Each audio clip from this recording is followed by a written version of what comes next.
Imagine a football game where the underdogs steal the show and the favorites struggle to find their rhythm. That's exactly what happened in the Broncos' first preseason game of 2025, where they took down the San Francisco 49ers with a score of 30-9. But here's the surprising part. It was the reserve players who made all the difference, while the first-team offense failed to impress. Let's dive into the stock report and see who's rising to the top and who's falling behind. Stock up. These are the players who are making a name for themselves and increasing their value to the team. First up, we have Trent Sherfield, the wide receiver who's been making waves with his impressive training camp performances.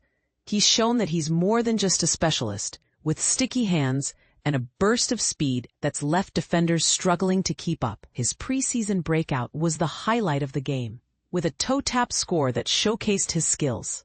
And with 73 yards and a team-leading performance, it's clear that Sherfield is a key part of Denver's rotation at wide receiver. Another player who's on the rise is Jarrett Stidham, the backup quarterback who's been turning heads with his daring dashes of athleticism.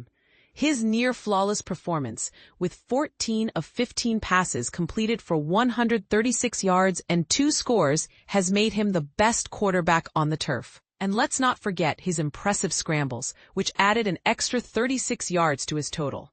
While he did fumble once, it's clear that Stidham is a force to be reckoned with. Chris Abrams-Draine, the second-year corner, is also making a strong claim for a spot on the Broncos' 53-man roster. With a PBU and a would-be pick, he's shown that he deserves to be in the mix.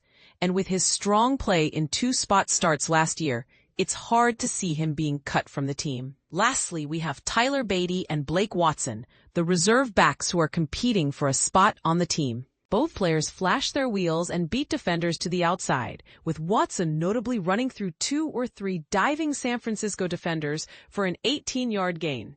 They also caught passes out of the backfield, with Beatty leading all backs with 32 yards on 5 carries. It's clear that these two are giving it their all to make the team. But here's where it gets controversial. The Broncos' first-team offense struggled to find their rhythm, going 0 of 4 on 3rd down and committing some ugly penalties.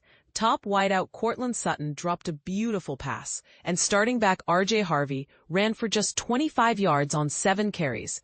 Coach Sean Payton was less than impressed, saying that the team's performance was average to below average.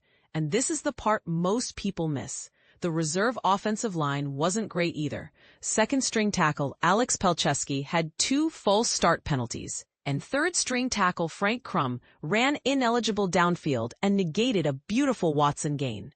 It's clear that the Broncos have some work to do to get their offense in shape. Jeremy Crawshaw, the rookie punter, is also a point of concern. With an average of 37 yards on his 3 punts, he's shown that he needs to work on his consistency. And with the Broncos not having another punter on the roster, it's clear that Crawshaw needs to step up his game. Anyone in Payton's line of fire should be worried, as the coach was clear that he's not happy with the team's operational planning. With 14 things written down that he's pissed off about, it's clear that Payton is not afraid to speak his mind. So, what do you think? Are the Broncos on the right track, or do they need to make some serious changes? Do you think Sherfield and Stidham are the real deal, or are they just preseason wonders? Let us know in the comments.